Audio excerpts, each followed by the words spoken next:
Chapter 1: The Exit. Mark Long did not slam doors. If anyone had asked him what kind of man he was, he might have said dependable, quiet, reasonable. Not the kind to make scenes. Certainly not the kind to storm out of his own house like a thunderclap in human form. So when the sound that ended his marriage was not a shout, but a girl's annoyed sigh, it felt fitting in a way that would have been almost poetic if it hadn't ruined him. I wish Mom would hurry up and divorce him. Mark didn't stop walking. He didn't lean closer to the hallway or hold his breath the way people in movies did when they overheard something crucial. He simply kept moving, one step after another, his socks silent against the hardwood floor, the scent of takeout drifting behind him like a ghost of a better intention. 14 years earlier, he had installed that floor himself. He'd insisted on learning how, watched hours of tutorials, spent 3 weekends getting it right.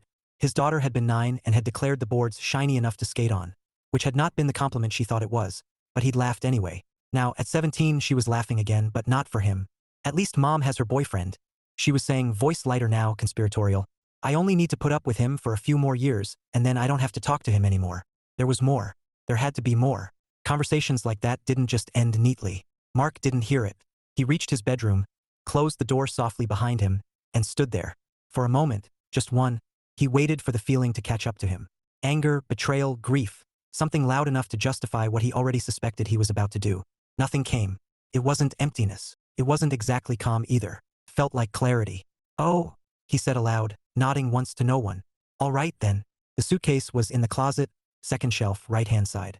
He'd packed it countless times over the years, for conferences, family trips, that one ill-advised camping excursion that ended with 3 nights in a motel because raccoons apparently had no respect for human boundaries. He took it down carefully, set it on the bed, and unzipped it. 14 minutes. That was how long it took to dismantle 17 years. He didn't rush. Shirts folded with precision, pants rolled to save space, toiletries gathered methodically. Essentials only. Not because he had a plan, but because he didn't need anything else. At 11 minutes, he paused, looking around the room. The framed photo on the dresser caught his attention. It was from a vacation at the coast. His wife smiling into the wind, their daughter mid-laugh, hair whipping across her face. Mark stood slightly behind them, one hand resting lightly on his wife's shoulder, the other holding his daughter's elbow so she wouldn't topple over in the sand. He walked over, picked it up and studied it. Good day, he murmured. Then he set it back exactly where it had been. 13 minutes, he removed his wedding ring. The indention it left behind was faint but noticeable, a pale band circling his finger like a quiet accusation.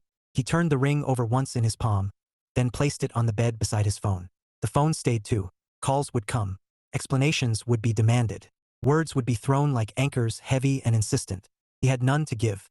At 14 minutes, Mark Long closed his suitcase. He carried it to the door, paused again, not out of hesitation but habit, and checked himself. Wallet, keys, nothing else. Good. The house was still. His daughter's voice had quieted behind her door, replaced by the low hum of whatever music teenagers use to fill silence these days. The kitchen still held the bag of takeout, warm and untouched. He stood there for a second, looking at it. She'll eat, he said. Then he walked to the front door, opened it, and stepped outside. No drama, no note, no slammed door. Just the quiet click of a life closing behind him. His daughter didn't notice at first.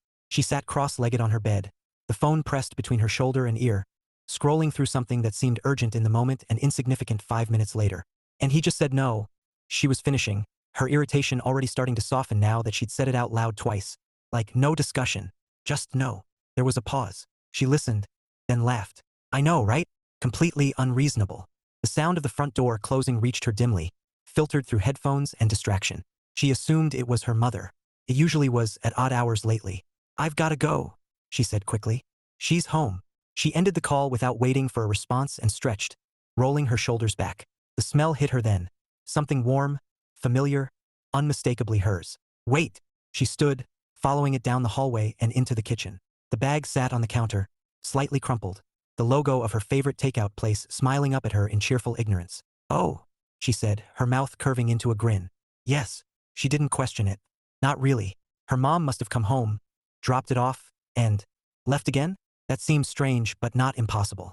Lately, her mother's comings and goings had become less predictable, explained away by projects and deadlines and a kind of tired enthusiasm that didn't quite match the words. Thanks, she called out, half-heartedly, toward the empty house. No answer came. She opened the container anyway, grabbed a fork, and returned to her room, the mystery dissolving beneath the first bite. It was good. Of course it was. At 6:07, she noticed he wasn't home. Not because she was worried. Not exactly. It was just unusual. Her dad was consistent, predictable, almost annoyingly so. 5 o'clock meant 5 o'clock. Maybe 5:30 if something unavoidable came up, but he always called. She glanced at her phone. No missed calls. Ha! The feeling didn't linger long. There were messages to answer, plans to make, clothes to consider for the weekend. Time folded in on itself the way it did when nothing demanded your attention directly. By the time the front door opened again, the clock read 7:42. Her mother stepped inside with a sigh, kicking off her shoes and setting her bag down with a practiced motion. "Sorry I'm late," she said immediately, already halfway down the hall. "What's for dinner?" Her daughter looked up, frowning slightly. Nothing." Her mother paused, turning back. "What do you mean, nothing? Your dad isn't here," she said. A small silence followed. That was new. Her mother recovered quickly, smoothing it over with a smile that didn't quite reach her eyes. "He's probably working late," she said. "I'll change and make something." Okay. It sounded reasonable. It was reasonable. Reasonable things didn't feel like this. In the bedroom, the illusion collapsed. The phone on the bed. The ring beside it. For a long moment, she simply stared. "No," she said quietly, picking them up as if they might explain themselves if handled correctly. She walked back into the living room, her expression carefully composed. "Did your father say anything to you when he was here?" Her daughter shook her head, distracted by the television. "I didn't see him." Another pause. "What were you doing?" "Talking to my friend." "About what?" The question landed differently. Her daughter's stomach dropped. "Oh," she said. Then, more softly, "Oh no." And in that moment, too late, far too late, they both understood exactly how 14 minutes could erase 17 years. Chapter 2, Reinventing Mark. At 60, Mark Long no longer woke to alarm clocks. He woke instead to the slow, deliberate sounds of the woods breathing, wind moving through the trees, water shifting softly in the pond 50 yards from his door, birds negotiating territory like miniature politicians with feathers. It was enough. It had been enough for 17 years. He sat up on his narrow bed and rested his hands on his knees, taking a moment before standing. That pause had become a habit over time, not out of age, though his knees did occasionally lodge formal complaints, but because there was nowhere to rush to anymore. "No one's waiting," he said quietly. And, as always, it felt less like loneliness and more like a statement of structure. A fact. Like gravity. He stood, stretched carefully, and moved toward the small kitchenette built along the far wall of his one-room home. The place was simple, intentional. Everything had a reason to exist or it didn't exist at all. A table, 2 chairs, though one gathered more dust than use, a modest stove, shelves stocked with the bare essentials. No clutter, no memories. Mark poured water into a kettle and set it on the burner. As it heated, he stepped outside barefoot, the cool ground damp with morning dew. The pond reflected the early light in broken fragments. It wasn't large, but it didn't need to be. It provided what he required. Water for small fish, a quiet place to sit, a horizon that didn't demand anything from him. He crouched near the edge, watching ripples spread where something moved beneath the surface. "You're up early," he remarked. The fish did not respond. He nodded anyway. "Same here." The kettle whistled behind him, sharp and insistent. He rose, brushing his hands on his pants, and went back inside. Tea. Plain. No sugar. Predictable. Safe.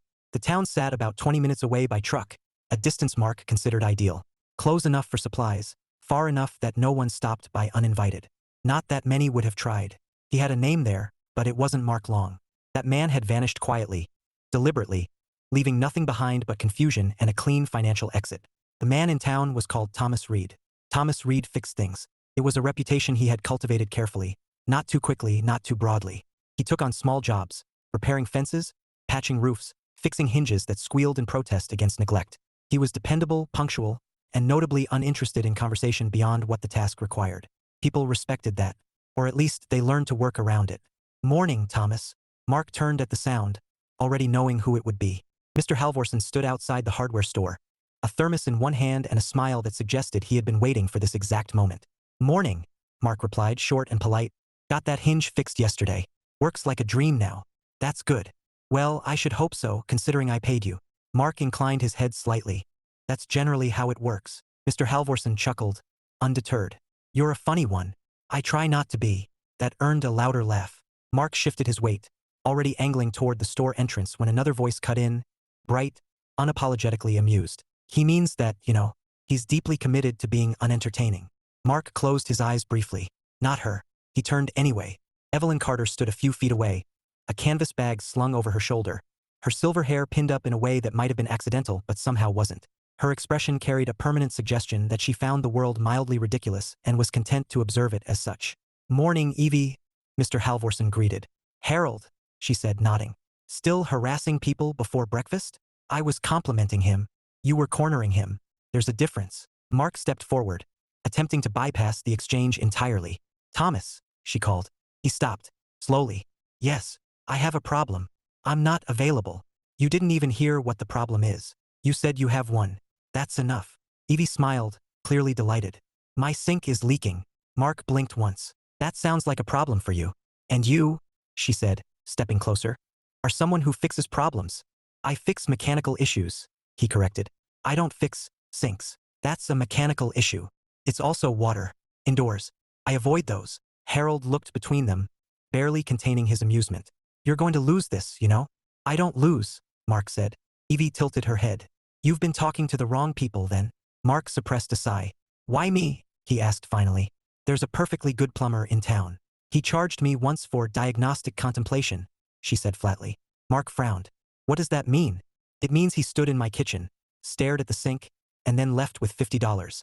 Reasonable, Mark admitted. She laughed, sharp and quick. I knew you'd understand. I do, he said, which is why I'm not getting involved. Thomas. He stiffened slightly. There was something about the way she said his name. Not personal, not probing, just intentional. Yes, I'm not asking you to fix my life, she said. Just my sink. That's how it starts. With plumbing. With involvement.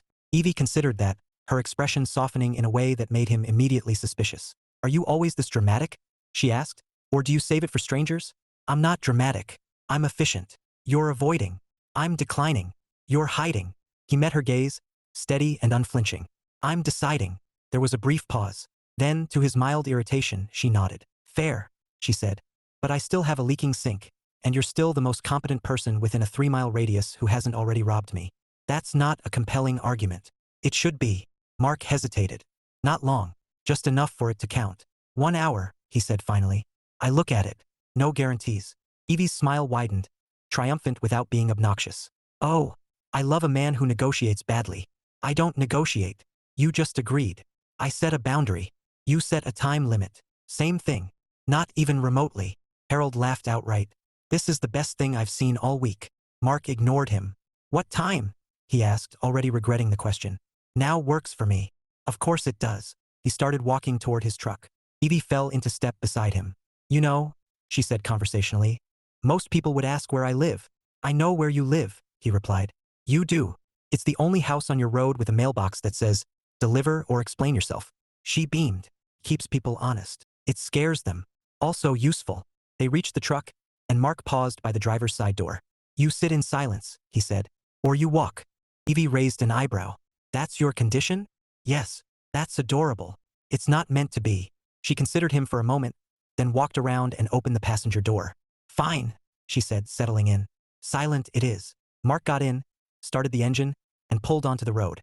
For approximately 12 seconds, there was silence. Then, so Thomas, he turned his head slowly. She smiled sweetly. Right? Silence. I remember. She folded her hands in her lap and stared straight ahead. Another 12 seconds passed. This is going to be a long hour, she said. Mark exhaled, something dangerously close to a laugh threatening at the edges of his control. He did not allow it, but it lingered anyway, quiet and inconvenient, somewhere just beneath the surface. Chapter 3, The Reluctant Neighbor. Mark had seen the house before. Everyone in town had. Evie Carter's property sat at the end of a short gravel road that seemed to exist solely so it could lead to her front door. The mailbox alone had achieved minor local fame. Deliver or explain yourself painted across it in bold, unapologetic letters. He pulled the truck to a stop and shut off the engine, the sudden quiet settling over them like a held breath. Home, Evie announced unnecessarily. He did not move. She glanced at him sideways. Planning to fix the sink telepathically? I'm considering leaving, he said. That would be rude. It would be efficient. It would be cowardly. Mark turned his head slowly to look at her. She smiled, unbothered. That word doesn't apply here, he said. Oh, I think it applies beautifully, she replied, opening the door. Come on. The sink is actively attempting to declare independence. He stepped out of the truck with a resigned exhale and followed her up the short path to the house. The place itself was modest but well kept. Paint intact, windows clean, small planters along the porch that looked like they received exactly the right amount of attention and not a drop more. Inside, it was not what he expected. It wasn't cluttered. It wasn't sparse either. It looked lived in but selectively. A bookshelf full of mismatched volumes. A single armchair angled toward a window instead of the television. A kitchen that seemed functional but not obsessive. Take off your shoes, she said over her shoulder. I'm not staying long. It's not a commitment, she said. It's courtesy. He complied. That, more than anything, annoyed him. The kitchen sink was, as advertised, leaking. Not dramatically. Just an intermittent drip beneath the basin that tapped steadily into a metal pan someone had placed there to catch the water. Mark crouched, peered inside, and let his hands hover just above the pipes for a moment before touching anything. When did it start? He asked. 3 days ago, she said, leaning against the counter with her arms crossed. I ignored it for 2, in case it resolved itself. It did not. It did not, she agreed. He adjusted the valve slightly, watching the pattern of the drip change. You tried to fix it, he said. She shrugged. I like to participate in my problems. You tightened the wrong joint. I tightened several, she said. One of them was bound to be correct. He reached for a small wrench in his bag and worked carefully, methodically. For a while, there was nothing but the quiet sound of metal and water and his steady breath. Evie watched, not impatiently, not hovering, just watching. You're very quiet, she said eventually. You agreed to silence. I agreed in the truck, she corrected. We are no longer in the truck. That was implied. Nothing is implied, she said. That's how misunderstandings happen. He tightened one last connection and leaned back slightly, observing. The drip slowed, stopped. He waited another 10 seconds. Still nothing. It's fixed, he said. That's very satisfying, she replied. He stood, wiping his hands on a cloth. That will be 40. 40? She echoed, eyebrows lifting. Standard rate. She tilted her head. For 1 hour? It took less time because I'm efficient. That sounds like I'm being penalized for your competence. That's correct. She studied him for a moment, then reached into a drawer and pulled out a small cash envelope. 40, she said, handing it over. And a complaint. I don't process complaints. You should. You'd be excellent at ignoring them. He took the envelope, slipped it into his pocket, and nodded once. Anything else? He asked. Yes, she said immediately. He froze. No, she amended, holding up a hand. Not about the house. About you. I'm not available for that. That's becoming a theme. Because it works. Evie pushed off the counter and walked past him toward the living room. Come sit for a minute. I don't. It's not a trap. That's what traps say. She paused halfway, turned, and looked at him with a kind of amused patience that felt dangerously close to understanding. You're already inside, she said. The worst has happened. Mark considered that. Then, against his better judgment, he followed her. The armchair by the window was hers. He took the chair opposite, sitting on the edge like a man prepared to stand again at any moment. Evie settled in comfortably, crossing one leg over the other. So, she began. No, he said. Yes, she said. No, he repeated. She smiled. I'm not asking about your past. Good. I'm asking about your rules. He frowned.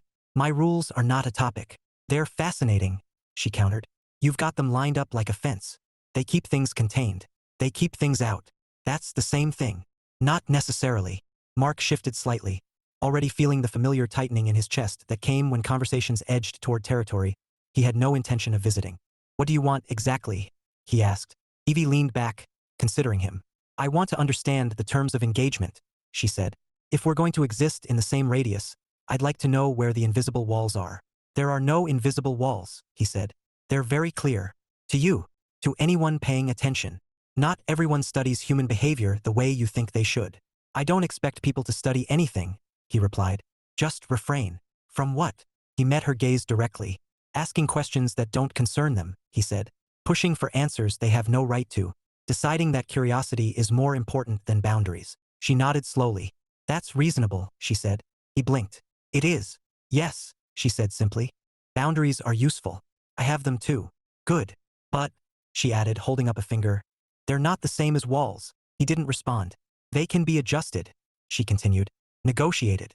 Expanded when trust develops. I'm not interested in expansion. Of course you aren't. He exhaled, sharper this time. Look. No, she interrupted gently. You look. She gestured vaguely toward him. You're not closed off because you're mysterious, she said. You're closed off because something hurt you badly enough that you decided it wasn't worth the risk again. It's not a question, she said. It's an observation. He stood. That's exactly what I don't deal with, he said, voice even but firm. People deciding they understand things they don't. Evie didn't move. She didn't apologize either. Fair, she said. Then consider this a hypothesis. You're free to ignore it. I will. I know. He headed toward the door, already done with the conversation. Thomas, she called after him.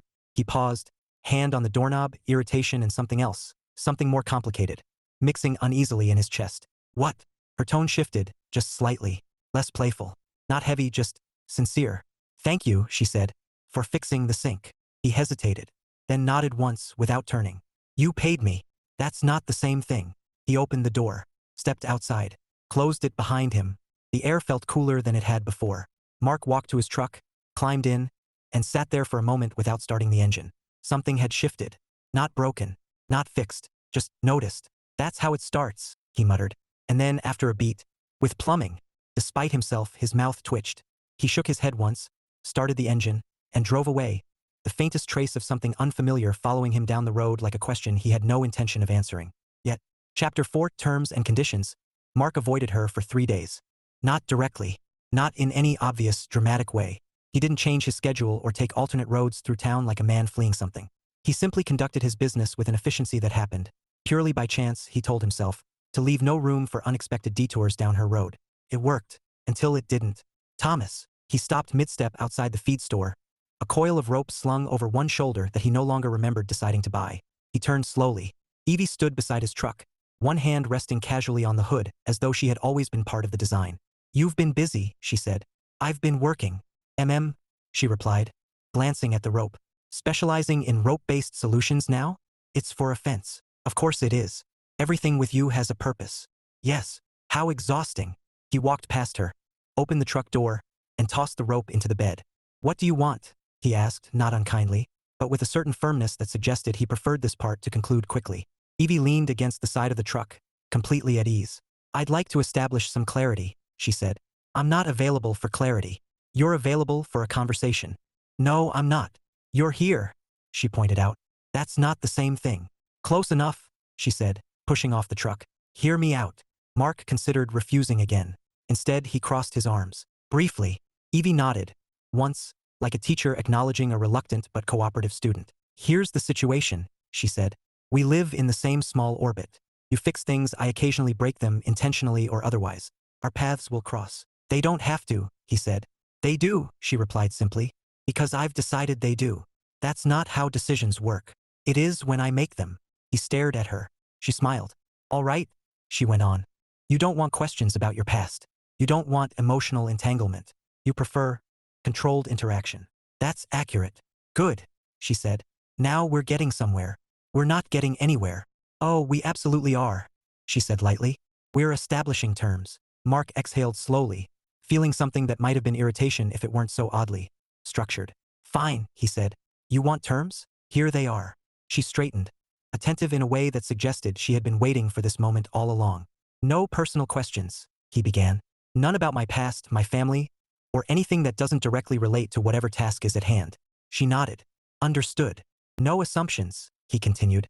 "No interpretations of my behavior or motivations. You don't analyze me. Ever." Her mouth twitched, but she said, "All right." "No expectations," he added. "I'm not obligated to spend time beyond what's necessary. If I leave, I leave. Fair."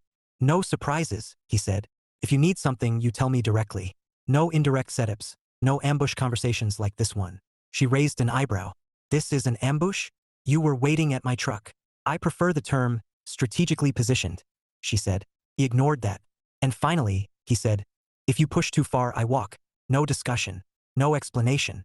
Just gone." The words hung there, heavier than the others. Evie didn't respond immediately. She studied him, not in the way he had warned against no probing, no dissection, but with a kind of straightforward attention that felt almost respectful. "Those are very clear," she said. "They're meant to be. And very final." "Yes." She considered that, then nodded. "All right," she said. "My turn." Mark blinked. "Your turn. You don't get to set all the rules," she said. "That's not how agreements work." "I'm not asking for an agreement. You're getting one anyway." He almost smiled. "Almost." "Go ahead," he said. "First," she began, "I won't ask about your past. If you choose to share something, that's your decision. If not, I leave it alone. That's acceptable. Second," she continued, "I won't interpret you out loud. No armchair psychology." "Good. But," she added, "I reserve the right to have thoughts privately. I'm not turning my brain off to make you comfortable." "That's fine." "Third," she said, ticking off another finger, "I won't expect more time from you than you offer. But if you show up, I will treat it like you meant to." He frowned. "What does that mean?" "It means I won't pretend your presence is accidental," she said. "If you're there, I'll assume you chose to be." He shifted slightly. Sometimes people are just there. Not you, she said. He didn't argue. And finally, she said, lowering her hand, if you decide to leave, you can. No scenes. No chasing you down the road. But I get to say one thing before you go. He narrowed his eyes. What thing? I'll figure it out when the time comes. That's not specific enough. It doesn't need to be, she said. That violates my no surprises rule. She smiled. Consider it a loophole. Mark opened his mouth to object, then stopped. There was something annoying, yes, but also oddly balanced about the way she met him without yielding entirely. It wasn't confrontation. It wasn't resistance. It was participation. You're very good at this, he said. At what? Making things sound reasonable that I shouldn't agree to. Thank you, she said cheerfully. That wasn't a compliment. I'm taking it anyway. He shook his head once, more out of habit than frustration. Anything else? He asked. Evie considered him, then glanced toward the rope in the truck bed. Yes, she said. You're fixing my fence tomorrow. No, I'm not. You already bought the rope. That's for my fence. You don't have a fence, she said. He paused. I could have one. You don't want one. That's not the point. It is exactly the point, she said. You bought that because you knew I'd ask. I did not. You did, she insisted, her tone light but certain. And you didn't want to say no twice in a row because that would establish a pattern, and you like maintaining flexibility in your refusals. Mark stared at her. That, he said slowly, was an interpretation. She held up both hands. Privately held. You said it out loud. It slipped. You just said you wouldn't do that. I adjusted the rule, she replied. Flexibility. He exhaled, something between a sigh and a reluctant acknowledgement. What time? He asked. Evie's smile softened, just a fraction. Morning, she said. Whenever you decide not to avoid me again. I wasn't avoiding you. You took the long way around Main Street yesterday. I needed screws. They sell screws on Main Street. Different screws. Of course, she said. A pause settled between them, not uncomfortable, not particularly charged, just present. Mark glanced at the sky, then back at her. This doesn't mean anything, he said. Evie tilted her head. Of course it doesn't. It's just tasks. Absolutely. No expectations. None at all. He nodded once. Good. He opened the truck door, then paused, looking at her again. You're still going to talk, he said. Yes, she replied. And ignore at least half of what I said. I will respect the important parts, she said. The rest are negotiable. They're all important. They all feel important to you, she corrected gently.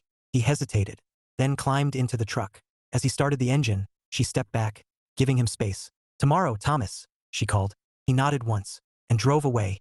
This time, he didn't pretend the faint pull in his chest was something else entirely. He just didn't name it. Chapter 5 Cracks in the armor. The fence took longer than it should have. Mark knew it the moment he started. It wasn't complicated work. Posts already set, line mostly intact, only a sagging stretch along the back edge of Evie's property that needed reinforcement. He had done harder jobs in worse weather with fewer tools and less patience. But that morning, sometime between uncoiling the rope and tying the first knot, he realized he wasn't working with his usual efficiency. He was lingering. That one's crooked. He didn't turn around. It's not crooked, he said, keeping his focus on the line. It's absolutely crooked. It only looks crooked because you're standing at an angle. I'm standing on flat ground. Then the ground is wrong. Evie snorted softly from where she sat on an overturned crate a few yards away, a mug of something steaming in her hands. That's a bold stance, she said, blaming the earth. It's usually reliable, he replied. Unlike you, apparently. He tightened the rope, testing the tension with practiced precision. I said I'd come, he said. You said 1 hour. It hasn't been an hour. It's been 90 minutes. He paused. Time is relative. Now you're quoting physics to justify stubbornness. I'm not quoting anything, he said. I'm stating observable reality. Evie took a sip from her mug, watching him with that same calm, attentive interest that had begun to feel less like scrutiny and more like presence. You're different today, she said. I'm working. You're thinking, she corrected. I always think. Not like this. He didn't respond, because she was right. The rhythm was off. His hands knew what to do, but his mind kept slipping. Not toward anything specific, not toward memories he avoided or questions he refused, but toward something more immediate. The sound of her voice, the way she didn't rush him, the way silence around her didn't feel like something to hide inside. That one, she said again, pointing with her mug, is still crooked. Mark exhaled slowly, stood, and stepped back to look at it. It wasn't crooked, but, hold that, he said, handing her the rope before she could respond. Her eyebrows lifted in surprise, but she took it anyway. Am I being promoted? She asked. You're being useful. I've always been useful, she said. You're just now recognizing it. He ignored that, adjusting the line slightly, tightening it again until the angle satisfied him. Now, he said, stepping back. It's less apparently crooked. Evie studied it, tilting her head. I'll allow it, she said. He took the rope back, tying it off with efficient precision before moving on to the next section. They worked like that for a while, him moving, adjusting, fixing, her occasionally assisting, occasionally commenting, always present. At some point, she set the mug aside and stood. You're favoring your left side, she said. I'm not. You are. I'm not. You winced just now. I did not. He stopped, because he had. Not enough to matter, not enough to acknowledge, but enough for her to notice. It's nothing, he said. That's rarely true, she replied calmly. He straightened, rolling his shoulder once. Just a strain, he admitted. From yesterday. What were you doing yesterday? Work. That's not an answer. It's the only one you're getting. Evie crossed her arms, looking at him not with frustration, but with a kind of quiet decision. Sit, she said. No. Sit. I'm fine. Thomas. He stilled. The tone wasn't sharp. It wasn't demanding. It was certain. I said I'm fine, he repeated, firmer this time. And I heard you, she said. Now sit anyway. There was a pause. A small one. But in it something shifted. Not the rule. Not the boundary. Just the space around it. Mark looked at the unfinished fence. Then at his hands. Then finally at her. 5 minutes, he said. Evie didn't smile. Didn't push. She just nodded and gestured toward the crate. 5 minutes. He sat. Carefully. Like a man who had learned long ago that sitting under observation was a different kind of exposure than standing. Evie didn't crouch beside him or fuss or reach out. She simply moved the crate a little closer and sat again, picking up her mug. What is that? He asked after a moment, nodding toward it. Tea, she said. Tea doesn't smell like that. This one does. What's in it? She considered him, then said, mostly things you wouldn't approve of. I don't approve of most things. I'm aware. He hesitated, then said, it smells tolerable. That's high praise. I didn't say it tasted that way. You're very consistent. It's intentional. A quiet settled between them. Not empty. Not strained. Just quiet. After a while, Evie spoke again. You don't have to tell me what it is, she said. Mark glanced at her. I'm not asking for details, she continued. Or explanations. Good. But whatever made you leave a life you built, she said softly. It didn't disappear just because you walked away from it. He looked back at the fence. The rope. The small imperfections he had been correcting one by one. It's not about disappearance, he said finally. It's about containment. Evie nodded. That's what it feels like to you. That's what it is. Those aren't always the same. He almost responded, almost corrected her. But something in the way she said it, without insistence, without challenge, made the words settle instead of spark. I handled it, he said. I believe you. And it's done. Is it? He didn't answer, because for the first time in a long time he wasn't entirely certain. Evie took another sip of her tea. I'm not here to dig, she said. You made that very clear. Yes. But I am here, she added, almost as an afterthought. If something leaks. He huffed a quiet breath that might have been a laugh if it had allowed itself to fully form. With plumbing, he said. With anything, she replied. He shook his head once, but the motion lacked its usual finality. After another minute, he stood. 5 minutes, he said. Closer to 8, she replied. Rounding error. Of course. He moved back to the fence, picking up where he left off. But the rhythm had changed. It wasn't sharper. It wasn't more efficient. It was steadier. And when he reached the last section, securing the final line, he stepped back and looked at the work. It held. Not perfect, but solid. That'll last, he said. Evie stood, coming to his side without crowding him. Good, she said. I like things that last. Mark glanced at her, then back at the fence. Within reason, he said. She smiled, just slightly. Within reason, she agreed. And for a moment, standing there beside her, Mark did not feel like something was closing in. He felt, unexpectedly, inconveniently, like something might be holding. Chapter 6, The Past Knocks Once. The letter arrived on a Tuesday. Mark noticed it because it didn't belong. He collected his mail once a week, sometimes less. The small post office in town kept his box in the back, tucked away between more active lives. Catalogs, bills, handwritten notes that still meant something to someone. His stack was usually light. A receipt, a supply order confirmation, one flyer he never read. This one was different. It wasn't forwarded. It wasn't labeled with the name he used now. It said Mark Long. He stood there for a long time, the envelope held carefully between his fingers, as though applying too much pressure might release something inside it that couldn't be contained again. Everything all right? The clerk asked casually from behind the counter. Mark didn't look up. Yes, he said. Came out steady. Practice, not truth. He slid the rest of the mail under his arm, folded the letter once, not sharply, just enough, and put it in his jacket pocket. Have a good one, Thomas. the clerk called. He nodded and walked out before anyone could see the name in his hand. He didn't open it. He told himself that immediately, decided it with the same clarity he had 17 years earlier in a bedroom doorway, standing over a life he would no longer continue. No discussion, no exceptions, no reopening, but he didn't throw it away either. That would have required conviction. Instead, it sat on his table, unopened, heavy without weight. He went about his day as usual, checked the fence line near his own property, adjusted a loose board on the shed, cleaned a set of tools that didn't require cleaning. By late afternoon, he had reorganized the same drawer twice. "You're ridiculous," he said aloud. The letter did not respond. He stared at it. The handwriting on the front wasn't familiar. Not his wife's. He stopped the thought before it finished. "No," he said. The word was quieter this time, less certain. He picked up the envelope, turned it over. The seal was neat, careful. No rush in the fold. Someone had taken their time sending this. Someone who knew what it meant. He exhaled once, sharp and controlled, then tore it open in a clean motion, like removing a bandage he had decided not to analyze. A single sheet of paper. No perfume, no decoration, just words. He read them, and when he finished, he read them again. Then he folded the letter carefully along the original crease and placed it back on the table exactly where it had been. First, nothing happened. No surge of anger, no collapse, just stillness. Then his hands began to shake. Mark stepped back, as though the table itself had shifted toward him. "That's handled," he said. His voice sounded wrong, too thin, too far away. He nodded once, sharply, as if confirming it. "Yes, handled." He picked up the letter again, walked to the small cast-iron stove near the wall, and opened it with more force than necessary. The fire inside had died down to embers, a faint glow beneath a layer of ash. He held the letter over it. It would take 1 second, 2 at most. Paper curled fast when it met flame. He had done it before, with receipts, with scraps, with anything that no longer held purpose. "This one doesn't either," he said. The words sounded rehearsed. He lowered the paper slightly closer to the heat, paused. Something, instinct, memory, stubborn refusal, held him there. "Just paper," he muttered. But it wasn't. He could feel it. Not in the words themselves. Those were simple enough, direct and careful in a way that avoided blame without denying it. No, what he felt was older than that. A voice, 17 years younger, laughing, arguing, saying things that had once mattered. He closed his eyes. For a moment, just one, he saw the hallway again.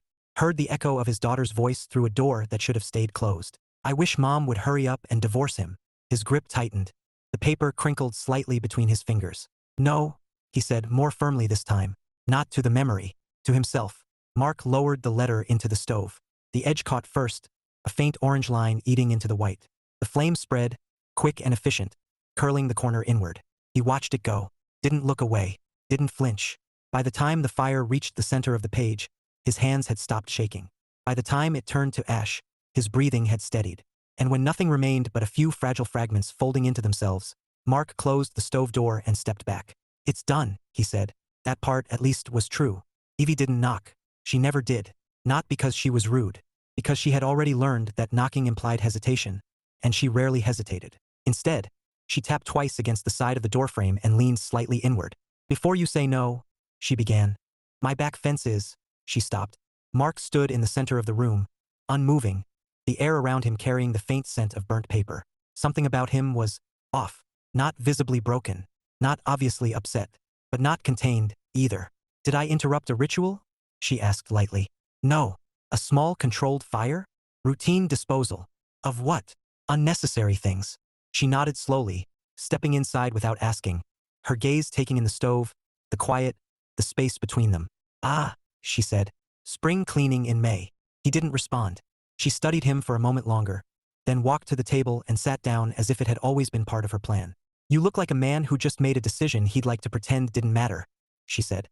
"I don't pretend," he replied. "No," she agreed. "You avoid." He glanced at her. "That's close enough." Evie folded her hands on the table. "I'm not asking what it was," she said. "Don't panic." "I'm not panicking. You're very still. That's controlled. That's concerning. It's intentional." She smiled faintly. "Of course it is." A pause settled. Different from the others. Heavier. Evie didn't fill it immediately. Instead, she leaned back slightly in her chair and looked out the small window, as though commenting on the weather might be the most appropriate response to whatever had just passed through the room. "Your trees are doing well," she said. Mark frowned. "What?" "The ones near the pond," she said. "They've filled in since spring. It suits the place." He stared at her. "That's what you're going with." "It's what I have," she said simply. You didn't give me anything else to work with. He let out a breath that caught somewhere between tension and something lighter. You came here for a fence, he said. I did. And now you're critiquing trees. I adapt. He shook his head once, but the motion lacked edge. Something in his chest had shifted. Not gone. Not healed. Just less sharp. Evie stood, brushing her hands lightly against her pants. Whatever you burned, she said. It doesn't mean it's gone. I didn't say it was. But, she added, pausing near the door, it also doesn't mean it wins. Mark didn't answer, didn't argue, didn't agree. He just stood there, watching her as she rested a hand briefly on the doorframe. I'll be back tomorrow, she said, with a less dramatic problem. You always say that. I like to set expectations. You rarely meet them. That's because your standards are inflexible. They're consistent. She smiled, just slightly. Same thing, she said. She stepped outside, leaving the door open behind her for a second longer than necessary before it closed with a soft click. Mark stood alone again. The room was quiet. The stove was still warm. The smell lingered faintly in the air. He walked to the table, ran his fingers once across the spot where the letter had been, and then pulled his hand back. It's done, he said again. This time, the words didn't settle as cleanly. And for the first time in years, Mark Long, whatever name he answered to now, found himself wondering not whether something had ended, but whether something had just begun to return. Chapter 7. Almost leaving again, the quiet didn't feel the same. Mark noticed it first thing the next morning, before he even opened his eyes. The air carried the same sounds, the rustle of trees, the patient rhythm of the pond, but something underneath it had shifted. It wasn't louder. If anything, it was more noticeable for the way it wasn't quite enough. He sat up slowly, resting his elbows on his knees, and stared at the floor. This is why, he said aloud. This is exactly why. No answer came. There never was. That had been the point. He stood, moved through his morning routine with mechanical precision. Water on the stove, tea steeped, no deviation. But his attention kept slipping, dragging itself back to the table where the letter had been, to the faint smell that still lingered no matter how many times he aired the room, to the fact that he had read it, that more than anything bothered him. He hadn't needed to. He could have destroyed it without opening it. That had been the system, clean, controlled. Instead, he had given it exactly what it wanted, acknowledgement. Unnecessary complication, he muttered. The tea tasted wrong. He set it down after a single sip. By midday, he had made a decision. It came the same way it had the first time, quietly, without announcement, without ceremony. He would leave. Not dramatically, not out of panic, just efficiently. There were other places like this, remote parcels of land, quiet towns with disinterested residents. He still had enough savings, enough skill to replicate the life he'd built here somewhere else. He had done it once. He could do it again. The conclusion settled into place with the same familiar sense of order that had guided him 17 years earlier. Yes, he said. That's appropriate. No messy variables. No complications. No, a knock interrupted the thought. 2 taps. Firm. Certain. Mark closed his eyes briefly. Of course, he said. He walked to the door, opened it, and found Evie standing there with a paper bag in one hand and an expression that suggested she had already decided how this interaction would go. No, he said immediately. I haven't said anything yet, she replied. You brought something. Food. That's a setup. It's lunch, she said. And you look like a man who forgot to eat. I didn't forget. You avoided, she corrected. That's not. It's a theme. He stepped aside before he could stop himself. That's not permission, he said as she walked in. I know, she replied. It's inevitability. She set the bag on the table, pulling out 2 containers and a pair of forks as though she had done this a dozen times before. What is it? He asked. Something you won't complain about until you've already eaten half of it. That's not reassuring. It's accurate. He watched her for a moment, the easy familiarity of her movement in his space setting something off. A low, persistent tension that had nothing to do with discomfort and everything to do with recognition. This isn't part of the agreement, he said. Neither is abandoning lunch, she replied, sliding one of the containers toward him. He hesitated, then sat, because leaving now would require explaining something he hadn't yet decided how to phrase. They ate in silence for a few minutes, not forced, not particularly comfortable either, just present. You're leaving, she said eventually. Mark froze, fork halfway to his mouth. No, he said. You are, she repeated calmly. You've been doing inventory in your head since yesterday. What stays, what goes, what you can carry in one trip, what you'll abandon without looking back. He set the fork down slowly. That's an interpretation, he said. It's an observation. I told you. I remember your rules, she said evenly. No analysis, no assumptions. Then stop. Evie nodded once. But, she added, you're packing in your head. He stood.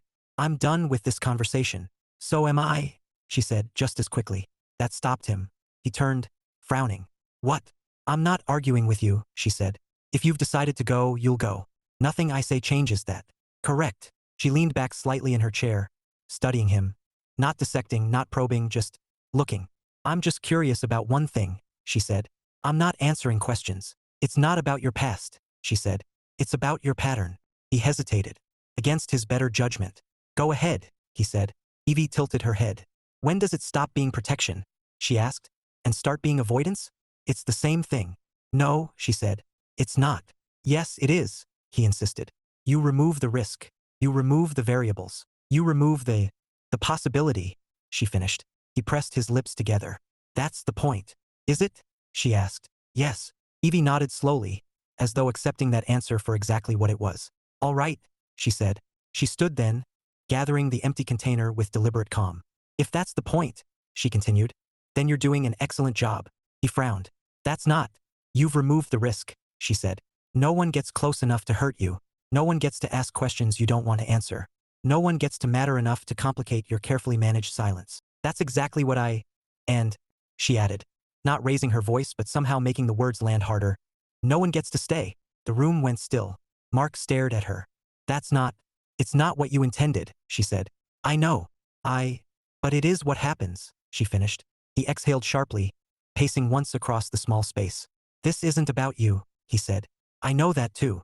Then stop making it sound like it is. I'm not, she said. I'm talking about you. That's the same thing. Not to me. He stopped, turning to face her fully. I left because I had to, he said. Because everything I built was a lie. Because the people I trusted most. He cut himself off abruptly, jaw tightening. That doesn't change. It doesn't fade because time passes. I'm not saying it should, Evie replied. Then what are you saying? I'm saying this, she said quietly. You don't have to pretend it didn't matter to keep it from happening again.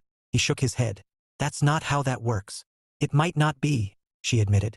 But this, she gestured around the room. The space, the carefully contained life. This isn't working either. It works fine. You're leaving, she said. He didn't answer, because the truth sat there between them, inconvenient and undeniable. Evie picked up the paper bag and moved toward the door. I'm not chasing you, she said. I told you I wouldn't. Good. But I do get one thing, she added, pausing with her hand on the frame. He tensed slightly. That was part of the agreement. What? She looked at him then. Really looked. No humor, no deflection. Just a clear, steady gaze. You're not wrong for leaving, she said. You were wronged. Deeply. I don't need details to know that. He didn't move. But you're not just protecting yourself anymore, she continued. You're punishing everything that might come after. The words hit harder than he expected. You don't get to decide that, he said. No, she agreed. You do. A small pause. Then softer. And you're very good at it. She stepped outside, then hesitated just long enough to add, if you stay, it won't fix anything. He remained still. If you go, she finished, it won't either. Then she left. No door slam. No dramatic exit. Just the quiet sound of gravel underfoot as she walked away. Mark stood in the center of the room, the weight of her words settling in places he had spent years reinforcing. For a long time, he didn't move. Then, slowly, he walked to the corner where his old suitcase still sat. He pulled it out, set it on the bed, and stared at it. The same shape, the same quiet promise of escape. His hand rested on the zipper. Didn't move, didn't open it. Just stayed there, caught between leaving again, and something he did not yet know how to stay for. Chapter 8, a different kind of stay. Mark did not sleep well. Not for lack of quiet, the woods offered that in abundance. But because quiet, it turned out, wasn't always the same thing as rest. He lay on his back, staring at the ceiling long after the light had faded. His mind circling the same unfinished thought he had left sitting on the edge of that unopened suitcase. Leave. Stay. Neither felt clean anymore. That bothered him. For 17 years, his decisions had been clean, deliberate, contained. He had built a life that required no negotiation, no compromise, no reconsideration. Now, all it took was a single letter, and one persistent woman who refused to behave predictably, to complicate everything. That's enough, he muttered into the darkness. He turned onto his side and closed his eyes, as though willpower might force the question to resolve itself by morning. Didn't. At sunrise, he stood outside by the pond, hands in his pockets, watching the water shift under the pale light. The air was cool, the kind that usually settled his thoughts into neat lines. Not today. You're overthinking this, he said to no one. A ripple moved across the surface. He exhaled. I'm not overthinking, he corrected. I'm assessing. That was better. More accurate. More controlled. He nodded once, as though approving the phrasing. Assessment, he repeated. What changes if I stay? The pond offered no answer. What changes if I leave? Still nothing. Mark frowned slightly. That's not helpful, he said. A distant bird called. It sounded suspiciously like laughter. By mid-morning, the suitcase was still on the bed. Unopened. He had walked past it twice, touched it once. That alone was enough to irritate him. Decisions were not meant to linger. They were meant to conclude. Fine, he said, setting his jaw. We conclude. He walked over, picked up the suitcase and set it upright. His hand rested on the zipper. This was familiar. This was known. All he had to do was repeat what had already worked once. Open, pack, leave. No complications. No. A voice cut through his thoughts. Before you vanish dramatically into the wilderness. He closed his eyes. You should at least return my fork. He didn't turn immediately. Evie, he said, with the calm of a man very deliberately not reacting. This is becoming a pattern. It's a good one, she replied from the doorway. You look more interesting when you're interrupted. He turned then. She stood just inside, hands on her hips, gaze flicking briefly to the suitcase before returning to his face. Well, she said, that answers that. It's not packed. It doesn't have to be, she replied. You've already decided. He paused. I'm evaluating. Of course you are. She walked further in, not close enough to crowd him, but close enough that leaving would now feel like something. I'm not stopping you, she said. I know. I told you I wouldn't chase you down the road. You did. But I do get one thing, she added lightly. He almost smiled despite himself. You've already used that. I can reuse it, she said. I'm flexible. No, you're not. Agree to disagree. She glanced at the suitcase again, then back at him. So, she said softer now. What's the reason this time? There doesn't need to be a different one. No, she agreed. There doesn't. A pause lingered between them. But there usually is, she said. Mark looked at her. For a moment, he considered repeating the same arguments: efficiency, containment, consistency. The language he had built his life around. Instead, he said nothing, because none of those words felt complete anymore. Evie nodded slightly, as if that answer told her more than anything he might have said. Then I'll keep this simple, she said. He braced, though he wasn't sure what for. You can go, she continued. You'll find another place like this. Another quiet. Another version of this life that asks nothing from you and gives exactly what you expect. That's acceptable. It is, she agreed. You'll be comfortable. He hesitated. Comfortable. That word used to mean something solid. Now it felt thin. Or, she said, and here her tone shifted. Not persuasive, not pleading, just steady. You can stay. He waited. For what? He asked. Evie shrugged one shoulder. For the same quiet, she said. But not entirely alone. He let out a soft breath. That's exactly the complication I avoid. I know. And it doesn't change anything that happened. I'm not asking it to. It doesn't fix anything. I'm not trying to fix you, she said, almost sharply. I don't even like fixing people. They tend to resist. That's accurate. I'm offering presence, she said, like the word was less defined than the others. On your terms. Mostly. That mostly is the problem. It's also the point. He almost argued, almost walked past her, picked up the suitcase, and finished what he had started. Instead, he looked at her. Really looked. She wasn't pushing. She wasn't analyzing. She wasn't trying to pry open doors he had nailed shut. She was simply standing there, waiting. That, more than anything, unsettled him. You won't ask? He said finally. About any of it? She shook her head. Not unless you offer. And if I don't? Then I enjoy your company, while pretending you're a very emotionally reserved carpenter with strong opinions about rope. He huffed a quiet laugh. That one slipped past his defenses before he could stop it. Handyman, he corrected. Even better, she said. The silence settled again. But this time it wasn't empty. Mark looked at the suitcase, then at the door, then back at her. What happens? He said slowly. If I stay and nothing changes? Evie smiled faintly. Then nothing changes, she said. Except now you have someone to argue with about crooked fences. That's not a compelling reason. It's honest. He nodded once. That mattered. Honesty even now still mattered. And if I leave? He asked. She didn't hesitate. You'll always wonder, she said. The simplicity of that landed harder than any argument she had made. Mark looked down at his hand resting on the suitcase. Then, deliberately, he removed it.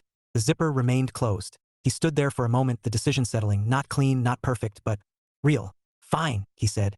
Evie didn't react immediately. What does that mean? She asked. It means, he replied, choosing the words carefully. I'm staying. A small pause. On my terms. Of course, she said. No questions. Agreed. No pressure. Mostly agreed.